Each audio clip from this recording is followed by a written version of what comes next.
시편 103편 1절 5절 말씀을 함께 보겠습니다. 시편 103편입니다. 시편 103편 1절 5절 말씀 함께 봅니다. 내 영혼아 야훼를 송축하라. 내 속에 있는 것들아 다 그의 거룩한 이름을 송축하라. 내 영혼아 야훼를 송축하며 그의 모든 은택을 잊지 말지어다.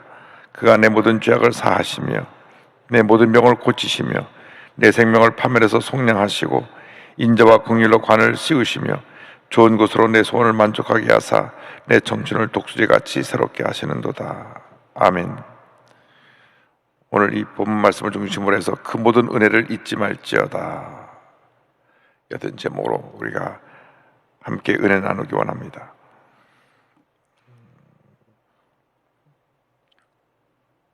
일생을 살아가는 동안 가장 큰 기적은 내가 예수 믿고 하나님의 자녀가 되는 것입니다. 그보다 더 큰 기적이 없고 그보다 더 큰 은혜가 없고 그보다 더 큰 축복이 없습니다.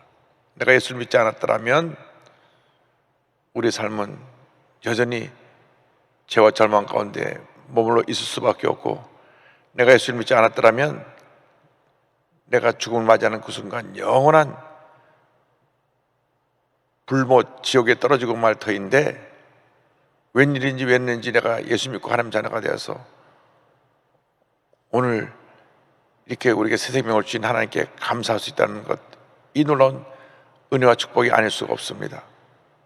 우리의 일생을 살아가는 동안 나 같은 죄인이 구원받던 이 놀라운 사실에 대해서 감사하고 주님을 찬양하고 주님께 영광 돌리는 삶을 살아야 됩니다. 시편 103편은 제일 먼저 주님을 찬양하라 이렇게 출발합니다. 1절에 내 영혼아 야훼를 송축하라. 내 속에 있는 것들아 다 그의 거룩한 이름을 송축하라. 주님을 찬양함이 우리 인생의 본분이고, 찬양과 감사가 우리 일생을 하나님의 은혜와 축복으로 인도합니다. 어떤 사람이 복을 받느냐? 감사하는 사람들이 복을 받습니다. 어떤 사람들이 문제에 늘 갇혀서 헤어나지 못하느냐? 입만 열면 불평하는 사람들입니다. 똑같이 예수를 믿어도 감사하는 사람은 모든 어려움을 헤쳐나고 복받은 인생을 살게 되고, 불평하고 부정적으로 말하고 남 탓하는 사람은 늘 문제가 그를 떠나지 않고 어려운 가운데 처해 있는 것을 우리가 볼 수 있습니다. 그것은 이미 성경에 주님께서 우리에게 가르쳐 주신 것입니다. 그러니까 지금 우리의 모습이 약 3,500년 전에 출애굽했던 이스라엘 백성들의 모습하고 다를 것이 없습니다. 430년을 애굽에서 노예 생활을 하다가 하나님의 은혜로 구원받았는데, 저들이 구원받은 그날부터 입에서 원망과 불평이 쏟아졌습니다. 홍해 앞에서, 홍해를 가르고 들어간 광야에서 하루가 멀지 않다고 불평해서 그들의 광야 생활이 40년 동안 계속되었던 것입니다. 우리가 우리 자신을 돌아볼 때, 우리 예수 믿고 나서 알게 모르게 이스라엘 백성과 똑같은 모습으로 살아가고 있지 않은가, 우리 자신을 돌아보고 반성하고 회개하고 돌이켜야 되는 것입니다. 예외가 없습니다. 이스라엘 백성들이 그랬던 것 같이 대다수의 사람들이 그 함정에 빠집니다. 원망과 불평에 빠집니다. 그래서 주님께서 말씀하시기를 찬양하라, 찬양하라, 찬양하라, 찬양하라. 불평하면서 찬양할 수가 없습니다. 감사해야 찬양이 나옵니다. 그래서 우리가 찬양하라 내 영혼아, 감사하라 내 영혼아, 찬양과 감사를 드리면 우리 마음에 기쁨이 넘쳐나니까 기뻐하라 내 영혼아, 이렇게 매번 예배를 시작하는 것입니다. 감사하고 기뻐하고 주님을 찬양할 때 하나님의 풍성한 은혜가 우리에게 임하게 될 것입니다. 그리고 시편 103편은 이어서 주님의 은혜를 잊지 말라고 간곡히 당부합니다. 2절에 내 영혼아 야훼를 송축하며 그의 모든 은택을 잊지 말지어다.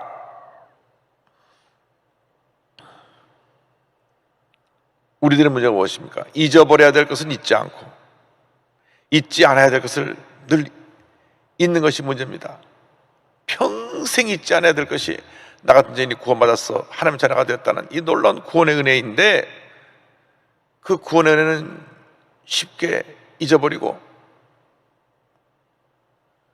내가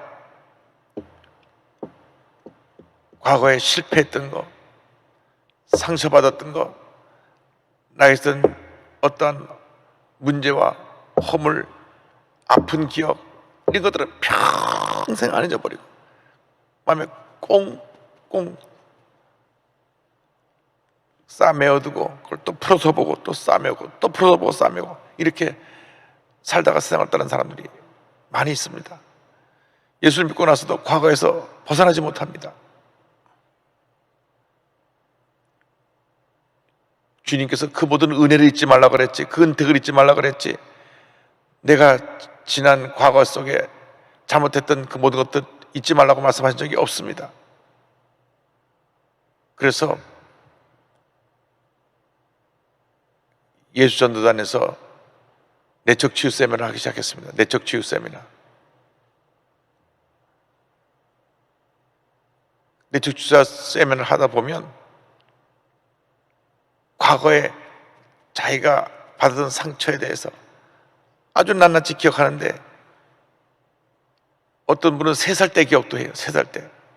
3살 때 이런 기억을, 내가 부모에게 야단 맞았던 기억, 부모님 자기에게 막 소리를 지르는 기억.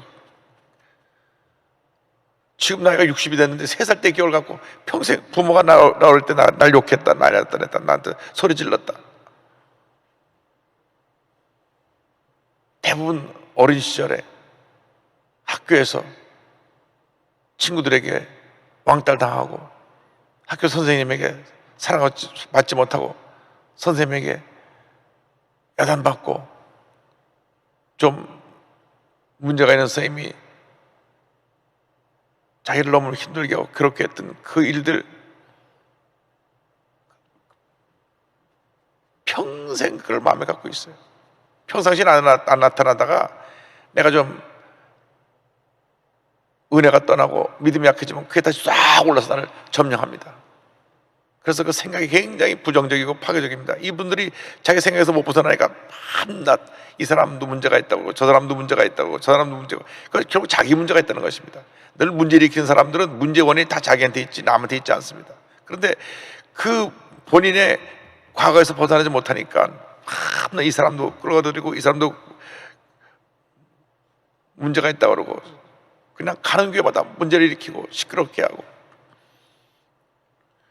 그래서 주님께서 나는 날마다 죽노라고 하는 그 귀한 은혜를 사도 바울을 통해서 우리에게 계시해 주신 것입니다. 그래서 고린도서 15장 30절에 나는 날마다 죽노라. 이 죽는 나는 누구냐? 과거에 부정적인 옛사람의 모습에 갇혀있는 나는 날마다 죽노라. 사도 바울같이 위대한 하나님의 정도 날마다 죽는다 그랬어요. 분명히 성령 충만 받아서 그날 내가 옛사람의 모습을 해결했는데 다음날 깨보면 또 살아서 나를 괴롭히니까, 그래서 나는 날마다 죽노라. 그래서 내가 그리스도에게 십자가 못 박겠다, 그런 고백을 그가 하고 있는 것입니다. 우리가 날마다 죽어야 됩니다. 날마다 십자가 못 박혀야 됩니다. 나 옛사람 욱하고 내 감정을 다스리지 못하고 내 생각에 사로잡혀가지고 분노하고 미워하고 남 얘기하고 원망하고 불평하고, 이것을 절대 우리 삶에서 뿌리 뽑아버려야 됩니다. 은혜를 잊지 말라 그랬지, 이런 과거에 나를 고통 가운데 몰아놨던 이러한 기억들 잊지 말라고 말씀하지 않으신 것입니다. 철저하게 잊어버려야 됩니다. 우리가 예수 믿고 그 첫사랑의 간격 속에 머물러 있어야 됩니다. 계시록 2장 4절을 보면 이와 같은 말씀이 나옵니다. 그러나 너를 책망할 것이 있나니 너의 처음 사랑을 버렸느니라. 에베소 교회를 책망한 것입니다. 너의 처음 사랑을 잊어버렸느니라. 그렇게 열정을 가지고 주님을 섬기고 막 교회가 폭발적으로 부흥하고 하나님의 은혜 가운데 영광을 누리고 나가서 사람들에게 복음을 전하고 그렇게 주님이 기뻐하시는 삶을 살려고 했던 그 첫사랑의 모습을 너희 다 잊어버렸다. 우리에게 주신 말씀입니다. 처음 은혜 받았을 때, 성령 체험했을 때 그 감격, 그 기쁨, 그 떨림, 그러한 감동 속에 우리가 지금 그대로 머물러 있느냐? 대부분 양심에 손 얹고 자신을 보면 아니올시다 할 겁니다. 아니요, 전 그렇지 못한데요.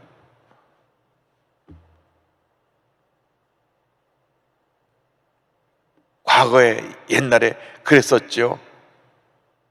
우리 가끔 과거에 우리 교회 영상을 보면 막 여의도에 처음 교회를 짓고 73년부터 86년까지 여기 성전 앞에 부분 그때 7,000석이었는데 그때는 기둥 없이 질 수 있는 최대 우리 한국의 건축 기술의 크기가 7,000석이어서 기둥 없이 지은 성전인데 이 대성전 앞자리에 앉으려고 막 사람들이 막 구름대처럼 막 밀고 막 문이 열리면 막 뛰어가지고 앞자리에서 앉고 몰려들어갔던 그때 그 열정, 그 감격이 우리가 지금 어디가 있느냐, 어디가 있느냐. 우리가 오늘 그 첫사랑을 회복하게 되기를 주의 이름으로 축원합니다. 오늘 5가지 은혜를 잊지 말라고 그랬습니다. 첫째가 죄사함의 은혜입니다. 3절에 보니까 그가 내 모든 죄악을 사하시며, 하나님은 용서의 하나님이십니다. 철저히 회개하고 죄가 돌아올 때 용서하십니다. 근데 출애기 34장 7절을 보면 이와 같은 말씀이 있습니다. 인자를 1000대까지 베풀며 악과 과실과 죄를 용서하리라. 그러나 벌을 면제하지는 아니하고 아버지의 악행을 자손 3, 4대까지 보응하리라. 이 출애기 34장 7절 말씀을 보면 우리 사랑을, 주님의 사랑을 1000대까지 베풀어 주시는데 아버지의 악행이 3, 4대까지 간다. 그 악행에 대한 형벌에 대한 말씀이 나옵니다. 이건 물론 구약 성경에 기록된 말씀인데, 그래서 이 문제를 어떤 분들은 지금도 그것이 유효하다, 그래서 가게에 흐르는 저주를 끊어내야 된다로 말씀하시는 분이 있고, 성경 안에서 이 문구에 대해서 그건 구약 시대에 해당된 것이고, 지금 우리는 성경 안에서 완전히 은혜 가운데 우리가 들어왔기 때문에 그것은 구약의 율법에서 벗어난 것이다, 이렇게 이 구절을 해석하는 분도 있습니다. 어찌되었건 간에 우리는 우리로 인해서 우리 자녀들까지 그 죄의 형벌이 전가되지는 않게 해야 됩니다. 그러나 이것은 있습니다. 유전이 될 수 없는데 유전이 되는 것들 몇 개가 있습니다. 아버지가 알코올에 중독이 됐을 때 자녀들이 알코올에 중독되는 경우가 대부분입니다. 절대 나는 우리 아버지가 밤낮 술 먹고 막 두들겨 패고 다 들러부시고 하는 거, 절대 나는 앞으로 알코올 중독 안 되겠다 하는데 나중에 커서 보면 자기가 술 마시고 있고 다 때려 부시고 있어요. 또 상습적으로 부인을 구타하는 분들, 대부분 보면 아버지가 자기 엄마 때리는 걸 본 사람들이에요. 절대 나는 아버지처럼 엄마 때리지 않겠다, 그 와이프 때리는 거 내가 절대 안 하겠다. 근데 결혼해서 보면 자기가 부인을 때리고 있단 말이에요. 유전이라기보다는 어릴 때 그냥 그것을 인식 속에서 심어놔서 그렇습니다. 그래서 성령 받고 나서 이것도 다 내 삶에서 제거해야 됩니다. 이런 과거에 부정적으로 내게 영향을 미쳤던 것을 다 내 삶에서 단절시키고 정리해야 됩니다. 우리가 그래서 죄사함의 은혜 가운데 성령 충만받고 우리가 변화받고 우리의 삶의 축복이 자녀에게도 임하고 자손만대 이르게 되기를 간절히 삼아야 될 것입니다. 그래서 첫째가 죄사함의 은혜고, 그 다음 때가 병고침의 은혜입니다. 3절에 내 모든 병을 고치시며 그랬습니다. 하나님은 치료자이십니다.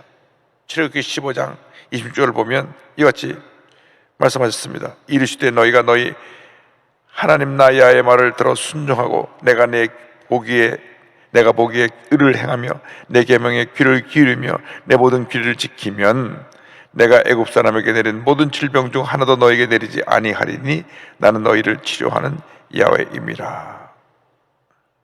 치료자 하나님의 조건이 있습니다. 그것은 뭐냐면 15장 전반부에 내 말을 듣고 순종해서 말씀대로 살아가면 내가 너희를 모든 병에서 노예나 받게 하고 너희를 치료해 주겠다는 것입니다.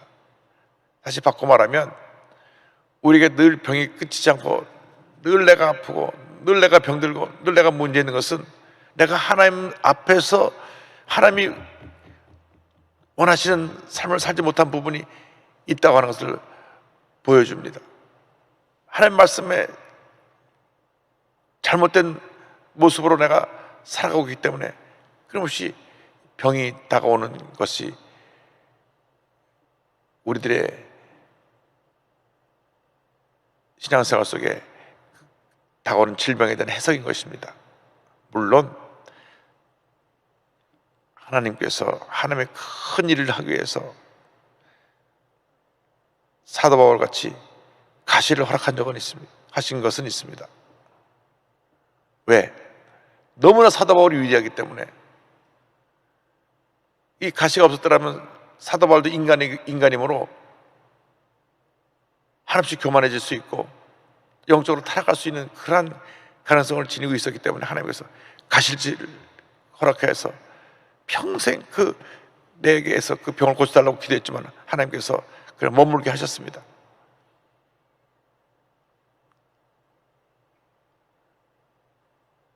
사도 바울이 죽은 사람도 살리고 가는 곳마다 병자를 고치고 신약성경 27권 중에 13권이나 쓰고 그가 지나간 모든 곳에 교회가 쓰고 서아시아와 유럽까지 이르러 그가 다닌 곳에 교회가 안 선 것이 없고 수천 수만 수십만이 주님께 돌아오게 되고 그가 약 30살 때쯤 부름을 받고 순교한 것을 한 60세라고 본다면 인생의 절반은 자기를 위해 살다가 마지막 인생의 절반은 주님을 위해 살았는데 그 짧은 기간 동안 그가 살게 된 30년 동안 남들이 300년 가도 못할 일을 다 해놨어요. 그가 이르는 30년 만의 업적이 지금 2000년이 지난 오늘도 그 사도 바울의 업적으로 말미암아 우리가 이 성경을 읽고 은혜를 나누고 있고 그가 다녀갔던 모든 곳에 교회가 서서 복음이 들어간 것에 나라가 부강한 나라가 돼서 유럽의 모든 나라가 세계 문명을 꽃피우게 되었고 그리고 그 복음이 미국에서 우리 한국으로 전 세계로 전파되었는데 복음이 들어간 나라마다 큰 하나님의 은혜와 축복이 임했는데 다 사도 바울이라고 하는 이 첫 번째 선교사 사도 바울이라고 하는 위대한 하나님의 종이 이룬 업적의 열매라고 할 수 있습니다. 그렇게 위대하기 때문에 가시를 줬어요. 우리나라의 박대선 장로라고 하는 남대문교회 장로님이 그 신유은사를 받아갖고 병을 고치는데 막 사람들이 구름대처럼 몰려왔습니다. 남산야의 음악당에 이 목발 짚고 온 사람들이 거기 가서 안수받고 목발을 다 내던져버리고 걸어서 나왔습니다. 그러니까 사람들이 막 가서 막 박대선 장로를 신처럼 섬기게 되니까 어느 순간 교만행위 들어가고 주님 병을 고치는 게 아니라 내가 재림주다, 재림주의 영이 내게 임했다. 그리고 본인이 병을 고친다고 하면서 이단이 되고 수십만이 박태선을 따라가서 전도관 신앙촌 거기에 자리 잡고 나중엔 천부교라고 하는 이단을 만들어 놓고 병들어 죽었던 것입니다. 고혈압에 당뇨에 각종 병에 걸려 죽었습니다.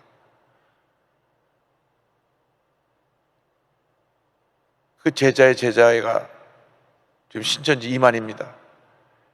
그것도 각종 병에 걸려 죽을 것입니다. 영생불사하지 않습니다.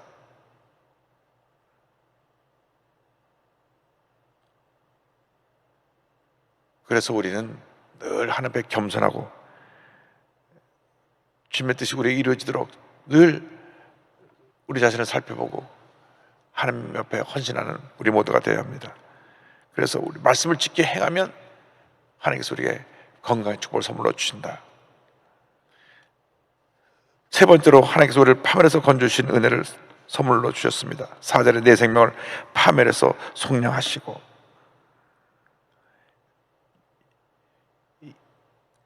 절망의 자리에서 우리를 건져주셨다.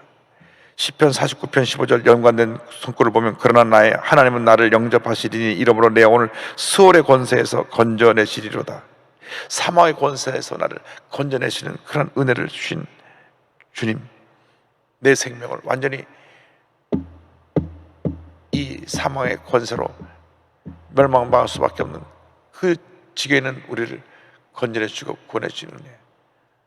그래서 우리가 하나님의 은혜를 잊지 말아야 됩니다. 죄사함의 은혜, 병고침의 은혜, 세 번째 파멸에서 우리를 속량해 주시는 은혜, 넷째로 우리가 이렇게 인자와 긍휼로 관을 씌우신 은혜. 103편 4절에 이와 같이 말씀이 이어집니다. 인자와 긍휼로 관을 씌우시며, 하나님은 우리에게 인자와 긍휼의 은혜를 베풀어 주시는 하나님. 시편 5편 12절입니다. 야훼여 주는 의인에게 복을 주시고 방패랑 같이 은혜로 그를 호위하시리로다. 주님의 은혜가 우리에게 두 가지 모습으로 나타납니다. 인자와 긍휼로. 인자는 영원한 사랑의 모습이고, 긍휼은 우리를 한없이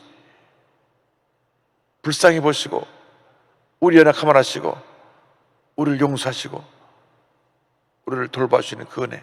이 두 가지 은혜가 우리를 떠나지 않을 때 우리는 주님의 손에 붙들려 위대한 하나님의 사람으로 호흡이 닿을 때까지 쓰임을 받을 수 있게 되는 것입니다.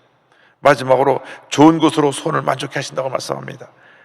5절에 이렇게 결론적으로 말씀을 맺고 있습니다. 좋은 것으로 내 소원을 만족하게 하사 내 청춘을 독수리같이 새롭게 하시는도다. 결국은 우리의 소원을 가장 좋은 것으로 우리에게 응답해 주시고 만족해 주신다. 그러니까 우리가 상상한 것보다 훨씬 더 좋은 것으로 우리에게 선물로 주세요. 아이를 위해서 늘 기도하는데 아이가 좀 정신적인 장애가 있어가지고 어머님의 소원은 우리 아이가 특수학교 가지 아니하고 일반 학교에서 아이들과 어울릴 수 있게 해달라고 눈물로 기도했더니 하나님이 그 기도를 들어주셔서 특수학교 아니라 정상적인 학교를 다 다니게 해주실 뿐 아니라 정상적으로 사회에 나가서 사회에서 직장도 없고 시장생활도 잘하고 남보기에 무엇 하나 저희가 문제가 있는가라는 것을 느끼지 못하도록 그렇게 정상적인 이상으로 축복해 주신 모습을 저는 제 눈으로 지켜보았습니다. 처음 제 앞에 그 아이가 올 때는 말도 오느라고 눈도 제대로 맞추지 못하고 쫙 이렇게 옆을 보면서 불안하고 그랬던 아이인데 그 어머니의 눈물의 기도가 그 아이가 기도를 받고 받더니 정상적으로 학교를 다 졸업하고 대학 가고 군대 생활 다 잘하고 직장 생활도 잘하고 무엇 하나 부족함이 없고 부끄러움이 없고 자랑스러운 아들로 변화된 모습을 저는 보았습니다. 좋은 것으로 내 소원을 만족해 하사 그리고 내 청춘을 독수리같이 새롭게 하신다. 독수리의 은혜는 뭐냐? 타고는 거센 바람을 타고 더 높이 올라가는 것이 독수리의 은혜입니다. 이사야 40장 31절입니다. 오직 야훼를 앙망하는 자는 새 힘을 얻으리니 독수리가 날개치며 올라간 같을 것이요 다른 박제라 해도 곤비하지 아니하겠고 걸어가도 피곤하지 아니하리로다. 강한 바람이 불어와도 오히려 더 높이 날아갈 수 있고 바람을 타고 모든 문제와 어려움을 다 헤치고 높이 날아올라서 그 모든 꿈과 소원을 이루게 하시는 그 은혜를 체험케 하는 그러한 독수리 같은 은혜가 우리에게 이미 주어진 것입니다. 그러므로 여러분에게 어떤 풍랑이 다가오고 어려움이 다가온다고 하더라도 주님 앞에 기도하고 강한 믿음을 가지면 독수리를 날개치며 올라갔던 그 힘으로 오히려 환란의 파도를 타고 더 높이 날아오르고 더 큰 꿈을 가지고 더 크고 귀한 역사를 일어나고 하나님 앞에 귀하게 크게 아름답게 위대하게 쓰임받는 주님의 일꾼들이 될 줄로 믿습니다. 지금 코로나19라고 하는 이 전혀 상상치도 못했던 고난이 우리 한국을 온 세계를 지금 점령하고 있지만 지금이야말로 기회입니다. 우리가 성령 충만함 받고 독수리의 날개치며 올라갔던 샘을 얻으면 이 코로나19의 바람을 타고 오히려 더 높이 올라가서 사회를 변화시키고 세상을 변화시키고 하나님의 영광을 온 세계에 드러내는 위대한 하나님의 일꾼으로 위대한 역사를 이루게 만들어 줄 것입니다. 그러므로 여러분 모두가 주님 안에서 주님의 은혜를 잊지 말고 성령으로 충만해서 늘 주님이 기뻐하시는 그 같은 귀한 모습으로 아름답게 귀하게 쓰임받게 되기를 주님의 이름으로 축원합니다. 우리가 기도합니다. 가슴에 손 얹고 아픈 자리에 손 얹고 기도합니다. 사랑과 은혜와 자비가 멀으신 하나님 아버지, 우리가 은혜를 잊지 말라고 했는데 그동안 알게 모르게 은혜를 잊고 살았습니다.